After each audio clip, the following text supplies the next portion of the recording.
The 18th of April, 1943. A little after 9 in the morning. 16. American fighter planes are flying just 50 feet above the Pacific Ocean, engines throttled. Back, radios silent.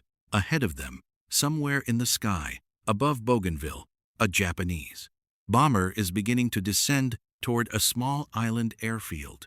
Inside that bomber is Admiral Isoroku Yamamoto, the man who planned the attack on Pearl Harbor. The Americans have been in the air for more than 2 hours.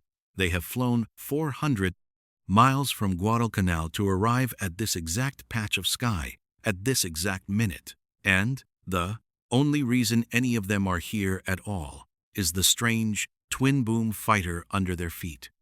The Lockheed P-38 Lightning, the one American aircraft in the whole Pacific, with the range to hunt Yamamoto down. To understand how 16 American fighters ended up above Bougainville that morning, you have to go back 6 years to a specification the United States Army Air Corps wrote in 1937. They wanted an interceptor, something that could climb to 20,000 feet in 6 minutes and hit 360 miles per hour at altitude. In the 1930s, that was almost impossible. No single American engine was powerful enough. So, a young engineer at Lockheed named Clarence Kelly Johnson came up with a strange answer. He would not use one engine, he would use 2. Johnson's design was unlike anything else in the sky. 2 Allison 12-cylinder engines, each mounted in its own long boom, with the pilot's cockpit suspended in a small central pod between them. The tail was split 2 rudders, joined by a single horizontal stabilizer stretched across the back. From below, it looked less like an airplane and more like a tuning fork. Some pilots called it exactly that. The doubters lined up quickly. Fighters were supposed to be small and light. This machine was huge, complicated, and expensive. The first prototype crashed at the end of a cross-country test flight in 1939. The pilot walked away, but the aircraft was destroyed. Worse problems followed. Early models were plagued by compressibility. At high speeds and steep dives, the airflow over the tail broke up, the controls locked, and the plane simply refused to pull out. Several pilots died discovering that flaw. In 1941, the British ordered a batch of P-38s, tested them, hated them, and sent most of them back. But Kelly Johnson kept refining. New engines, improved cooling, dive flaps to fix the compressibility problem. And by 1942, the aircraft that emerged from that difficult childhood was extraordinary. The P-38 became the first American fighter to fly faster than 400 miles per hour. Its 2 turbo-supercharged engines meant it could operate at altitudes where ordinary fighters ran out of breath. Its nose was packed with 4 .50-caliber machine guns and a 20-millimeter cannon, all firing straight ahead. No propeller in the way, no gun convergence problem. When a P-38 fired, the target simply came apart. In the Pacific, it found the war it was built for. The distances there were vast. Fighters had to fly hundreds of miles over open ocean, escort bombers to targets no other aircraft could reach, and come home with fuel to spare.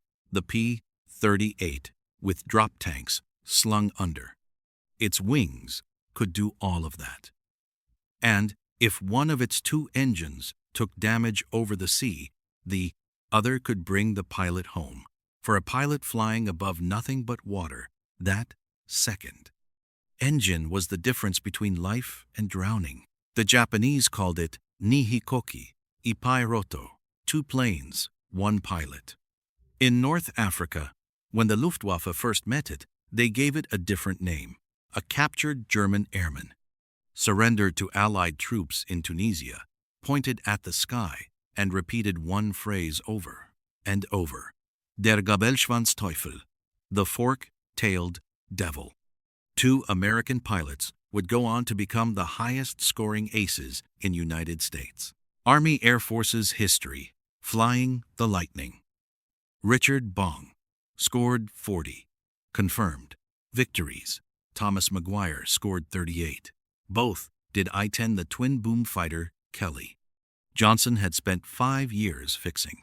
The 14th of April, 1943. In a heavily guarded room in Pearl Harbor, American Navy cryptographers were reading Japan's mail. For more than a year, they had been quietly cracking the Japanese naval code known as N-25, the main operational code of the Imperial Japanese Navy. The Japanese still believed their code was secure. It was not. On the 14th of April, an intercepted transmission landed on the desk of Admiral Chester Nimitz. It began with a routine header, then a schedule.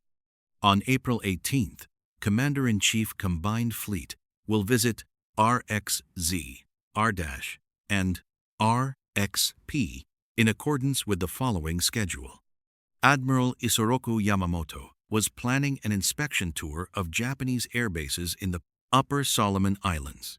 The message listed the exact date, the exact time of departure, the type of aircraft, and the number of fighter escorts. Yamamoto himself was famous for his punctuality. If he said he would arrive at 8 in the morning, he arrived at 8 in the morning. The intelligence went from Nimitz to the Secretary of the Navy and then straight to President Roosevelt. The decision was not simple. Yamamoto was not just an admiral. He was the architect of the Pearl Harbor attack, the man who had planned the strikes that killed thousands of Americans in December of 1941. Killing him was, in one sense, direct justice. But he was also a uniformed enemy commander, and no country had ever deliberately targeted a specific enemy admiral in this way before. Roosevelt reportedly authorized the mission with 2 words: get Yamamoto. The mission fell to Major John Mitchell of the 339th Fighter Squadron, based at Kukum Field on Guadalcanal. Mitchell was handed the intelligence and told to make it work. There was only one aircraft in the entire South Pacific with enough range to reach the interception point, the P-38 Lightning. Nothing else came close. The interception point Mitchell chose lay 400 miles from Guadalcanal, a 1,000-mile round trip, most of it over hostile water. To fly it, the Lightnings would need every drop of fuel their long-range drop tanks could carry, and to avoid detection by Japanese coast watchers or radar, they would have to make the entire journey at 50 feet above the ocean in complete radio silence. Mitchell drew 4 precise navigation legs on a chart. He worked backwards from Yamamoto's projected arrival time, 9:34 in the morning, 10 minutes before. The Admiral's Betty bomber was scheduled to touch down at Balile Airfield. Every leg had to be flown at a specific compass, heading for a specific number of minutes. A single mistake, a single degree off, and they would arrive at the wrong patch of empty sky. 18 P-38s were selected. 16 would fly the mission, 2 would stay as spares. 4 of the 16 were designated the killer flight. Their sole job was to attack Yamamoto's bomber. The other 12 would climb high and engage the 6-0 fighters. Escorting him, Captain Thomas Lanphier was named leader of the killer flight. His wingman was first Lieutenant Rex T. Barber, the 18th of April, 1943. Exactly 1 year to the day after the Doolittle Raid, the American bombing attack on Tokyo that had first shaken Japan's belief that it was untouchable. At 7:25 in the morning, 16 Lightnings roared off Kukum Field. 2 of the killer flight developed mechanical problems and had to turn back. 2 backup pilots took their places. Then Mitchell led the formation out over the Coral Sea and dropped down to the waves. For the next 2 hours, 16 twin-boom fighters skimmed just above the Whitecaps. Engines droning, pilots silent. There was no way to know if Yamamoto's plane had taken off on time. No way to know if the codebreakers had translated correctly. No way to know if a Japanese patrol had spotted them and warned Rabaul. They had one shot. If they arrived even a few minutes late, Yamamoto would be on the ground, and the operation would fail. At 9:34 in the morning, precisely on Mitchell's schedule, the Lightnings began to climb. And there, right where the mathematics said they would be, was the Japanese formation, 60 fighters, escorting 2 Mitsubishi Betty bombers. 2 bombers, not one. The Americans had expected a single aircraft. Nobody knew which of the 2 Bettys carried Yamamoto. The killer flight had to attack both. Lanphier peeled off toward the lead bomber. Rex Barber followed. The Zeros dove down to intercept, but the 12 Lightnings of the cover flight climbed into them and pulled them away. The 2 killer pilots had a clear run. Barber opened fire on the lead Betty. His .50 caliber rounds tore into the right engine. The bomber began to smoke, rolled to one side, and dropped toward the jungle canopy below. A moment later, a column of black smoke rose from the treetops. Barber never saw the crash. He was already banking hard, hunting for the second bomber. That second Betty, carrying Vice Admiral Matome Ugaki, was shot down over the water by Lieutenant Besby Holmes. Ugaki survived, pulled out of the sea by rescuers. The whole engagement lasted only a few minutes. When it was over, 15 Lightnings turned for home. One did not. First, Lieutenant Raymond Hine was never seen again. As the survivors approached Henderson Field on the way back to Guadalcanal, one of them broke radio silence with a single sentence. "That son of a bitch will not be dictating any peace terms in the White House." The next day, a Japanese search party pushed through the jungle of Bougainville and found the wreckage of the lead Betty. Yamamoto's body was recovered from the site. The architect of Pearl Harbor was dead. But almost from the moment the Lightnings landed, an argument began that would last for the next 60 years. Both Thomas Lanphier and Rex Barber claimed they had fired the shots that brought down Yamamoto's plane. Lanphier's account described a dramatic tail chase and a wing shearing off in midair. Barber's account was simpler. He had fired into the right engine from close range, and the bomber had gone down. The problem was that only one lead bomber had been shot down, and both men could not have killed it. For decades, the United States Air Force split the credit between them. Then the accounts were compared. The physical evidence was studied, and Japanese witness testimony was tracked down.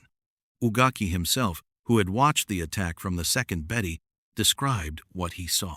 The forensic analysis of the wreckage, examined years later, showed damage consistent with Barber's account, not Lanphier's. Today, most historians credit the kill to Rex Barber, but the official Air Force record still lists it as a shared victory. Barber spent much of the rest of his life fighting quietly for full recognition. He died in 2001, still officially sharing credit with a man he insisted had not been there. The Japanese kept Yamamoto's death secret for more than a month. When they finally announced it in May of 1943, the news landed on their home front like a physical blow. Yamamoto had been more than a commander. He had been the face of the combined fleet, the strategist, the leader Japan trusted with the sea. His replacement, Admiral Minashi Koga, later admitted the truth privately. There was only one Yamamoto, he said, and no one could take his place. The P-38 went on to fight in every theater of the war. In the Pacific, it hunted convoys, shot down bombers, escorted B-29s toward Japan. In Europe, it flew photo reconnaissance missions so deep into enemy territory that no other fighter could follow. By the time the war ended, More than 10,000 of them had been built. Nothing else the Allies produced could do all the jobs it did. But the mission on the 18th of April, 1943, was the one that made its legend. A fighter no other Allied aircraft could match, flying at the outer edge of its own range, guided by a mathematics of interception so precise that it placed 16 airplanes above one specific bomber, at one specific altitude, at one specific minute after 2 hours of blind flight over open water. The fork-tailed devil had earned its name. Now, a question for you. 60 years of argument, and historians today believe Rex Barber fired the killing shot, but the Air Force still lists it as a shared victory with Thomas Lanphier. Do you think Barber deserved full credit? And more importantly, did killing Yamamoto actually shorten the Pacific War? Or would Japan have lost either way? Drop your take in the comments. I read them. If you learned something today, hit that like button. It tells YouTube to show these stories to more people who care about the aircraft history that isn't in every documentary. Next time on the channel, we go inside the wreckage in that Bougainville jungle. The Mitsubishi Betty was the pride of the Imperial Japanese Navy, the bomber Japan trusted with its commander-in-chief. So why did American pilots call it the one-shot? Lighter? Subscribe so it lands in your feed when it drops. Thanks for watching.